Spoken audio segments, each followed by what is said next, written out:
उससे भी परम सौभाग्य की बात है कि मनुष्य रूपी मंदिर में बैठ करके हम लोगों को सत्संग सुनने का ये अवसर मिल रहा। सत्संग जल जो कोई पावे, मैलाई सब कट कट जावे। ये सत्संग है, ये कोई कथा और कीर्तन नहीं, किस्से और कहानियां नहीं, नाच गाना ढोल मजीरा नहीं। ये महात्माओं की अजर अमर वाणियां हैं। यदि आपने ध्यान से सुन लिया तो निश्चय ही आपको अपने मानव जीवन के उद्देश्यों के बारे में पता चलेगा। या फिर मनुष्य शरीर हमको क्यों मिला है, क्या इसका उद्देश्य है, मरने के बाद हम कहाँ जाएंगे, हमारे बाल बच्चे, हमारे रिश्ते नातेदार कहाँ जाएंगे और कैसे हमारी जीवात्मा का कल्याण होगा। इन सभी प्रश्नों की जानकारी आपको सत्संग के माध्यम से प्राप्त होगी। इसलिए प्रेमी भाई बहनों, आप अपना कीमती समय निकाल करके इस गर्मी में यहाँ पधारे हो। आज के समय में समय का दान देना महादान माना जाता है। आप अपना कीमती वक्त निकाल करके उपस्थित हुए हो, कुछ जानने और समझने की इच्छा ले करके, तो अपने समय का पूरा सदुपयोग करिएगा। एक एक वचन को बड़े ध्यान के साथ आप सुनिएगा और समझने की कोशिश करिएगा। प्रेमी भाई बहनों, यह मनुष्य शरीर हम लोगों को बड़े सौभाग्य से प्राप्त हुआ। ये जीवन बहुत अनमोल है। उस परम पिता परमात्मा ने हमको यह जीवन केवल इसीलिए दिया है ताकि हम जीते जी उस प्रभु की भक्ति करके अपनी जीवात्मा का कल्याण करा सकें। ये 5 तत्वों का पुतला, ये पंच भौतिक शरीर हम लोगों को एक निश्चित समय के लिए मिला हुआ। एक निश्चित समय को हम आप नहीं जानते हैं, किंतु जिसका ये मकान है, जिसका ये शरीर है, इन पर गिर पड़ेगा। क्योंकि जीवात्मा के निकल जाने के बाद में ये शरीर सिर्फ एक माटी का पुतला है, उससे ज्यादा कुछ भी नहीं। आप इस मिट्टी के पुतले को ले जाकर शमशान भूमि पर जात और बिरादरी, ये रुतबा, ये शानो शौकत उसी शमशान भूमि पर जल करके राख हो जाएगी। महात्मा प्रेम से जीवों को समझाते हैं कि भाई मिली नरदेह यह तुमको, बनाओ और पचो मत। रात में हम लोग स्वप्न देखते हैं, हालांकि उस समय पर हमें स्वप्न सच मालूम पड़ता है, असली प्रतीत मालूम होता है। लेकिन जब हम सुबह उठते हैं, जब हमारी आंखें खुलती हैं, तब हमें होश आता है कि नहीं भाई, हम तो स्वप्न देख रहे थे, ये सब भ्रम है। ठीक उसी प्रकार से ये दुनिया भी 10-20-100 साल का स्वप्न है। अब आप कहोगे हम जाग रहे हैं, परंतु प्रेमी भाई बहनों, ऐसा हरगिज नहीं है। जिस दिन मौत का वक्त आएगा, हम आप रोएंगे, हाय हाय करके चिल्लाएंगे कि हाय, हमने सारी जिंदगी यूं ही स्वप्न में गुजार दी। जागने का समय तो अभी आया था, जो कुछ करना था अभी करना था। लेकिन प्रेमी भाई बहनों, अब पछताए होत क्या, जब चिड़िया चुग गई खेत। महात्मा प्रेम से जीवों को समझाते हैं कि भाई, देह और ग्रेह सब झूठा, भरम में काहे को खपना। ये घर बार हमारा अपना नहीं, हरे पराया देश है। ये सराय खाना है, ये मुसाफिर खाना है। ये शरीर भी तुम्हारा अपना नहीं, ये भी काल का पिंजरा है। किराए का मकान है, पराया मकान है। किसी को 40-50 साल के लिए मिला, किसी को 80-90-100 साल के लिए मिल गया। जितने जितने श्वास उस मालिक ने बख्शे हैं, उसे भुगतने के बाद में हमें शरीर को यहीं छोड़ जाना। श्वास दुधारा नित्य ही जारी, एक दिन खाली चाम। प्रेमी भाई बहनों, एक तालाब पानी से चाहे कितना भी क्यों ना भरा हो, आप एक छोटी सी नाली काट कर खोल दीजिए, तालाब में छोटा सा छेद कर दीजिए, तो सारा पानी ही तालाब से बाहर निकल जाएगा। ठीक उसी प्रकार से हमारा ये शरीर भी श्वासों का भंडार है।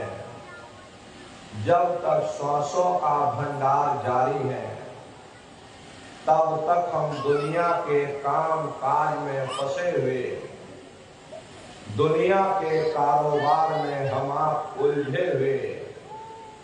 लेकिन जिस वक्त ये श्वासों का भंडार खाली होगा, हरे टेलीफोन खड़क जाएंगे, तार पहुंच जाएंगे, संदेश पहुंच जाएंगे, चार रिश्ते नातेदार, सब कुटुंब परिवार वाले, सब अड़ोस पड़ोस वाले मिनटों सेकंडों में इकट्ठा हो जाएंगे। अरे प्रेमी भाई बहनों, जिस शरीर से तुम इतना प्रेम किया करते थे, उसे कोई एक रात भी घर में रखने को तैयार नहीं होता। कंधों पर लटका करके शमशान भूमि पर छोड़ करके आ जाते। हिंदू लोग तिनका तोड़ाते, जैसे तिनका टूट गया, तेरा मेरा रिश्ता नाता टूट गया। मुसलमान, सिख या ईसाई लोग खाक की मिट्टी कब्र में डाल देते हैं कि जो मेरे लिए खाक की मिट्टी है, वह मेरे लिए तू है। मामूली कष्ट नहीं होता। मौत के समय में घनघोर पीड़ा होती है। जन्मत मरत दुसह दुख हुई। सहजो बाई ने बयान किया है कि सहजो मौत आईया, अंग अंग दिया तोड़। और हिया जरे छाती फटे, उठे पीर घन घोर।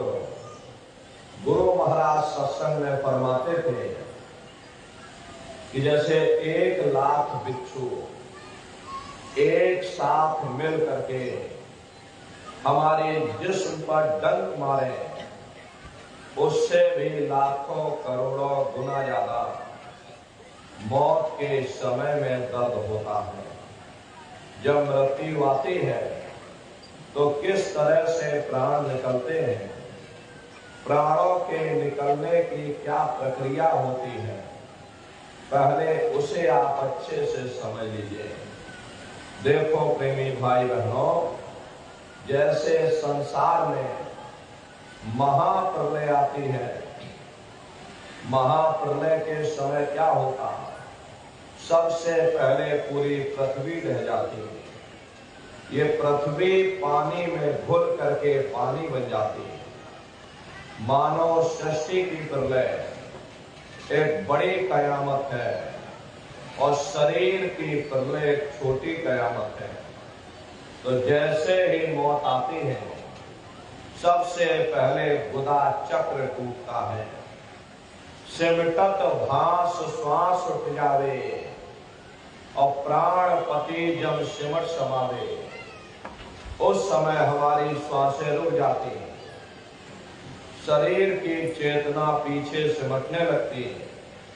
तो सबसे पहले गुदा चक्र ही टूटता है, क्योंकि गुदा चक्र में पृथ्वी का वास होता है।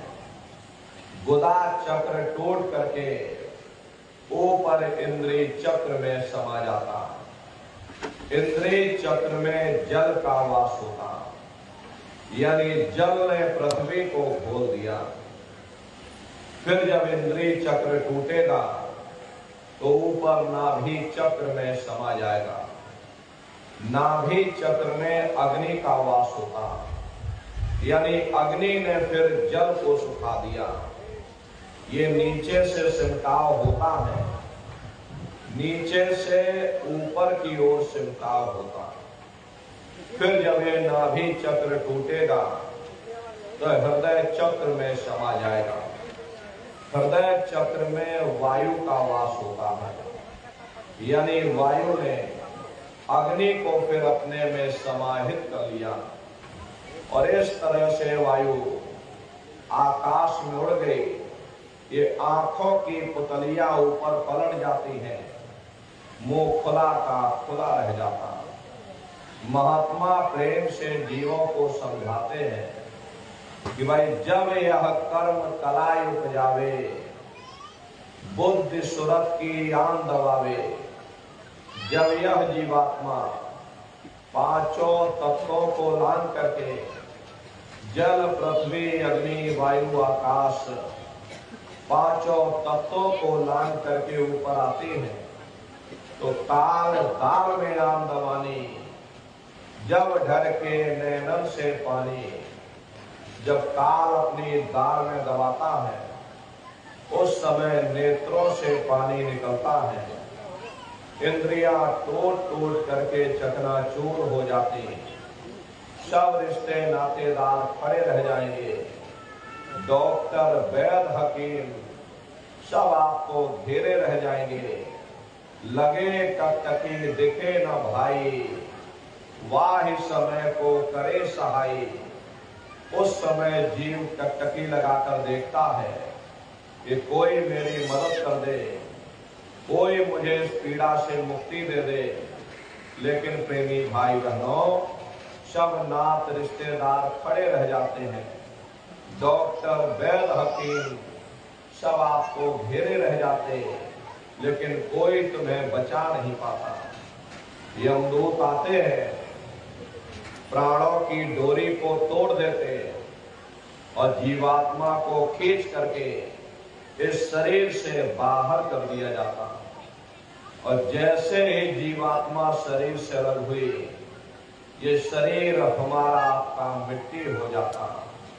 फिर इस मिट्टी को एक रात अपने घर में कोई रखने को तैयार नहीं होता। अरे आपके कितने भी सगे संबंधी क्यों ना हो, खास नात रिश्तेदार क्यों ना हो, लेकिन एक रात कोई घर में मट्टी रखने को तैयार नहीं होते। कहते भाई जल्दी करो जल्दी करो, अब इनकी शक्ल देखने में हमको डर लग रहा, जल्दी से बाजार से कफन खरीद के लाओ, जल्दी से लकड़ियां खरीद के लाओ, अरे जल्दी से चिता तैयार करो, इनको घर में से जल्दी से उठा ले जाओ, वहीं शमशान भूमि पर जला देना। ये जो घर में इनके कपड़े लत्ते पड़े हुए, अरे इनके कपड़े लत्ते भी उठा ले जाओ, वहीं शमशान भूमि पर जला देना। जिस बिस्तर पर ये लेटे रहे, ये बिस्तर भी अशुद्ध हो गया, अब इनकी छुई हुई चीज हमको घर में एक नहीं चाहिए, इसलिए इनका बिस्तर भी उठा ले जाओ, वहीं शमशान भूमि पर जला देना। लेकिन उसने कोई सोने की अंगूठी पहनी होगी, गले में कोई सोने की चैन पहनी होगी, उसे धीरे से उतार कर जेब में रख दोगे, बस वही एक अशुद्ध नहीं होगा और बाकी सब अशुद्ध हो जाएगा। अरे महात्मा कहते हैं कि भाई कुटुंब परिवार मतलब का बिना धन पास नहीं जाए, ये रिश्ते नातेदार, ये कुटुंब परिवार वाले, ये सब स्वार्थ के संगी साथी हैं। अरे नर नारियों, आज तुम्हारी जेब में पैसा है तो सब जैसे तैसे तुमसे रिश्तेदारियां कायम कर लेंगे। आज जेब खाली हो जाए तो कोई किसी को याद करने वाला नहीं। 13 दिन बाद 13वीं मना दोगे, लड्डू पूड़ी पकवान बना करके खिला दोगे, फिर जाने वाले को कोई याद नहीं करता। अभी बूढ़े बुजुर्गों से पूछा जाए कि क्या तुमको तुम्हारे माँ बाप की याद आती है, तो कहेंगे भाई नहीं आती। अरे क्यों नहीं आती? तुम्हारे माँ बाप थे, तुमको पाला पोसा बड़ा किया, खुद भूखे रहे होगे, तुम्हारा पेट पाला होगा, तुमको तुम्हारे माँ बाप की याद क्यों नहीं आती? क्योंकि तुम्हारे सामने तुम्हारे लड़के बच्चे हो गए, तुम्हारे नाती पोता पंती और संती हो गए, इसलिए तुम अपने माँ बाप की यादों को धीरे धीरे भूल गए और नई यादों में धीरे धीरे बस गए। ऐसे ही प्रेमी भाई बहनों, एक दिन सब तुमको भी भूल जाएंगे, कोई किसी को याद करने वाला नहीं। ये कहानी तो शमशान भूमि पर समाप्त हो गई। उधर देखो क्या होता, तुम्हारी जीवात्मा को ले जाकर के ऊपर धर्मराज की कचहरी में पेश कर दिया जाएगा। वहां पलक झपकते ही तुम्हारे अच्छे बुरे कर्मों का हिसाब किताब हो जाएगा। धर्मराज तुमको सजा सुना देंगे, ले जाओ इनको फलाने नरक में डाल दो, क्योंकि मैंने इनको मौका दिया था जब ये माँ के घर में उल्टे लटके हुए थे, उस समय इन्होंने मुझसे प्रार्थना की थी कि हे मालिक, मुझे एक बार मौका दे दो, मुझे एक बार मनुष्य शरीर दे दो, हम भजन करेंगे, भक्ति करेंगे, हम अपनी जीवात्मा का कल्याण करेंगे। तो मैंने इनकी प्रार्थना स्वीकार कर ली और इनको मैंने ये मनुष्य शरीर दे दिया और कह करके भेजा था कि भाई ये मनुष्य शरीर ये किराए का मकान है, ये तुम्हारा अपना नहीं है। अगर ये तुम्हारा अपना होता तो हमेशा तुम्हारे पास रहता, ये तुम्हारा अपना नहीं, ये मैंने तुमको कुछ समय के लिए किराए का मकान दिया है। हाँ, तुम अपनी जीवात्मा को मेरे किराए के मकान में बैठा करके मालिक की भक्ति करके अपनी जीवात्मा का कल्याण करा लेना। मैंने कुछ समय के लिए तुम सबको ये किराए का मकान दिया है।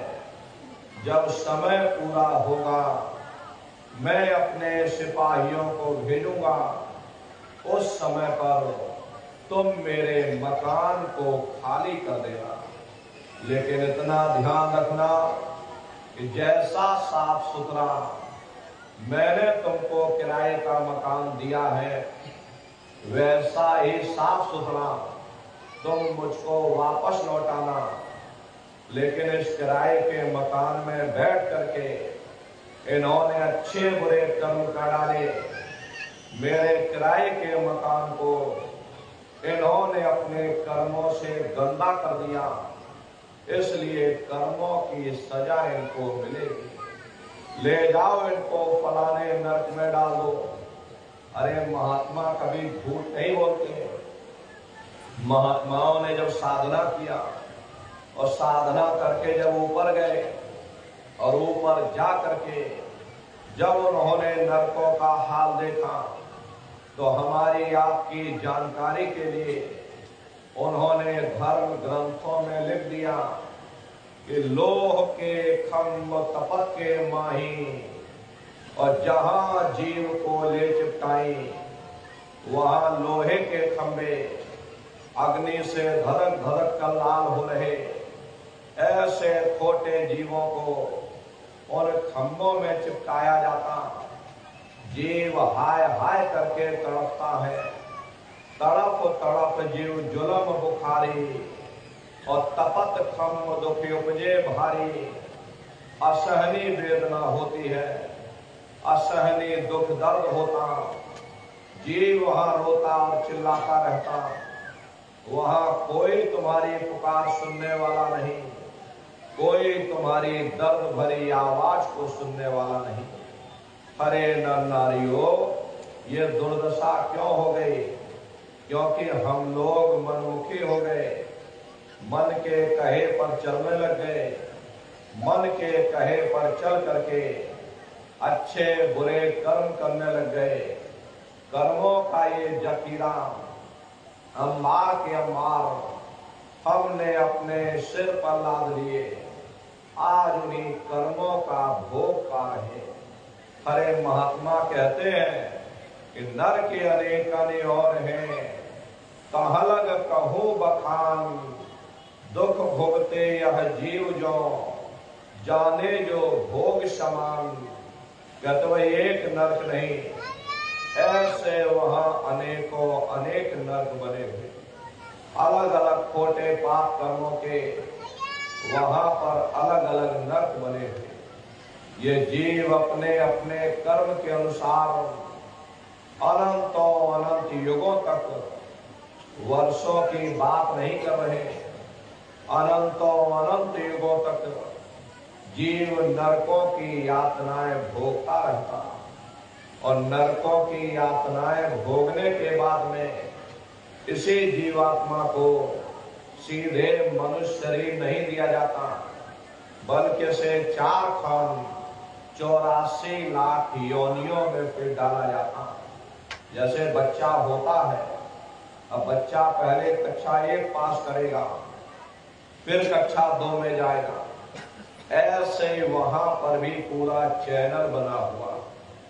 नरकों की यातनाएं भोगने के बाद में इन्हीं जीवों को 4 खान 84 लाख योनियों में डाल दिया जाता है। ये 4 खान 84 लाख योनियां ये कोई मामूली योनियां नहीं होती। 4 खान का मतलब होता है अंडज पिंडज उपमज स्थावर। ये 4 खाने होती है। पहली श्रेणी तो इन पेड़ पौधों की आती है जिनके अंदर पानी का तत्व मौजूद होता है। कभी ये भी मनुष्य हुआ करते थे, लेकिन आज अपने कर्मों का भोग पा रहे एक जगह पर बेचारे खड़े हुए। दूसरी श्रेणी कीड़े मकोड़ों की आती है जिनके अंदर पृथ्वी और अग्नि का तत्व मौजूद होता है। तीसरी श्रेणी पंछियों की आती, चौथी चौपाए जानवरों की आती और पांचवी स्वयं इंसान की आती, जिसके अंदर पांचों तत्व जल पृथ्वी अग्नि वायु आकाश पांचों तत्व मौजूद होते हैं। प्रेमी भाई बहनों, ये चार खाने हैं, इनकी अलग अलग कुल 84 लाख योनियां होती हैं। अब आप पेड़ पौधों को देखिए तो ये आम का पेड़ अलग है, महुए का पेड़ अलग है, नीम का पेड़ अलग है। ऐसे ही अलग अलग प्रजातियों के कीड़े मकोड़े, अलग अलग प्रजातियों के पशु पंछी, कुल मिलाकर के 84 लाख योनियां हैं। हम दुनिया के जीव नरकों की यातनाएं भोगने के बाद में इन्हीं 84 लाख योनियों में डाल दिए जाते हैं। मामूली कष्ट नहीं होता।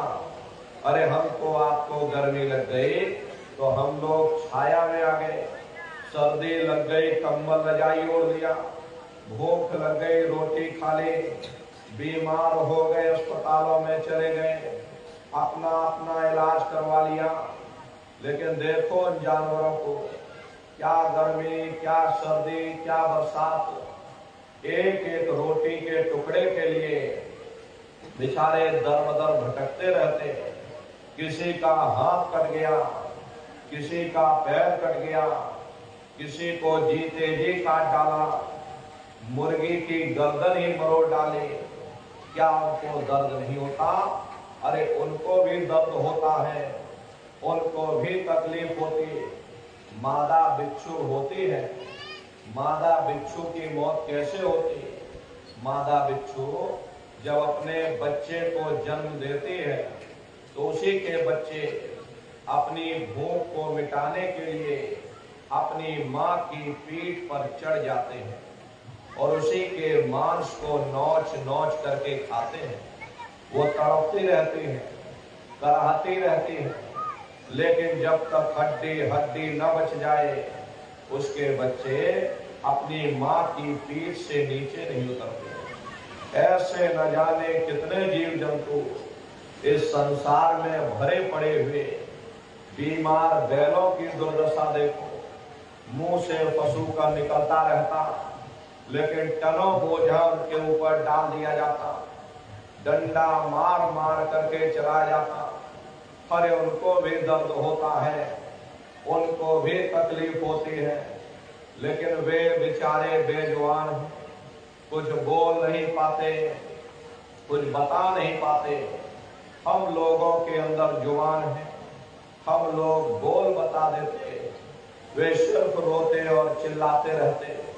अरे कौन उनकी पुकार सुनने वाला, कौन उनकी दर्द भरी आवाज को सुनने वाला, कौन सी अदालत में जाकर के वे बेचारे दरवाजा खटखटाएं, कौन मजिस्ट्रेट उनकी फरियाद सुनेगा?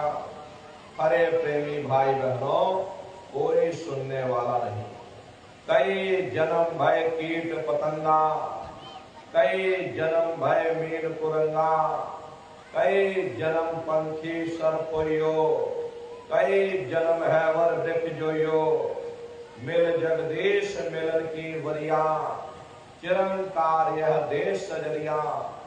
करोड़ों करोड़ युगों से नरकों की यातनाएं भोगने के बाद में फिर हम लोगों को कभी कीड़े पतंगों की योनि में, कभी पेड़ पौधों की योनि में, तो कभी पशु और पंछियों की योनि में डाल दिया जाता।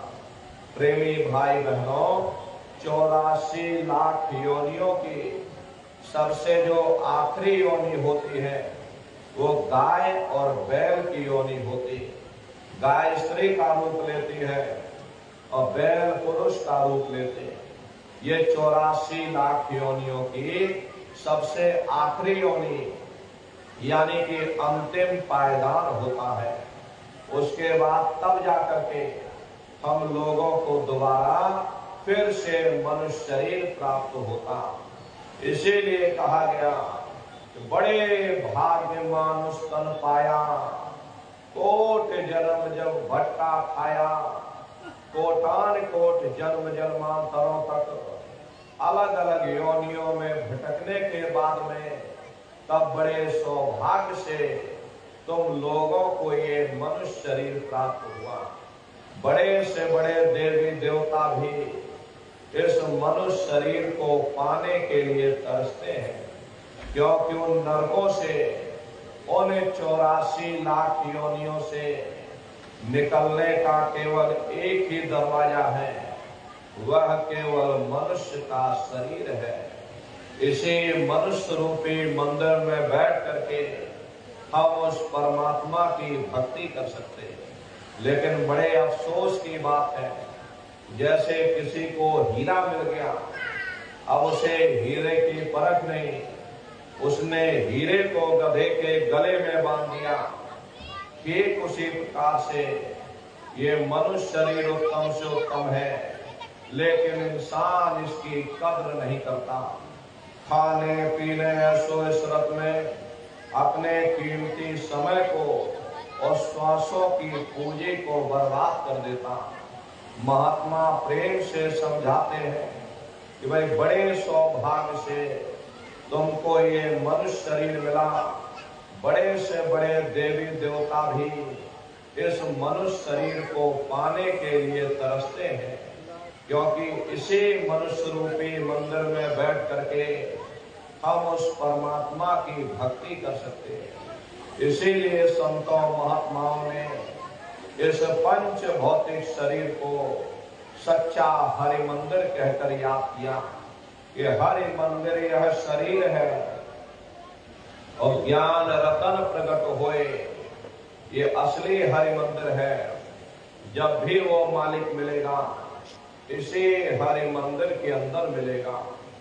इसी पंच भौतिक शरीर को गुरु नानक साहब ने नर नारायणी देह कहकर याद किया कि वो देह है जिसमें नारायण स्वयं विराजमान है। वो नारायण जब भी मिलेंगे तुम्हें तुम्हारे अंदर मिलेंगे।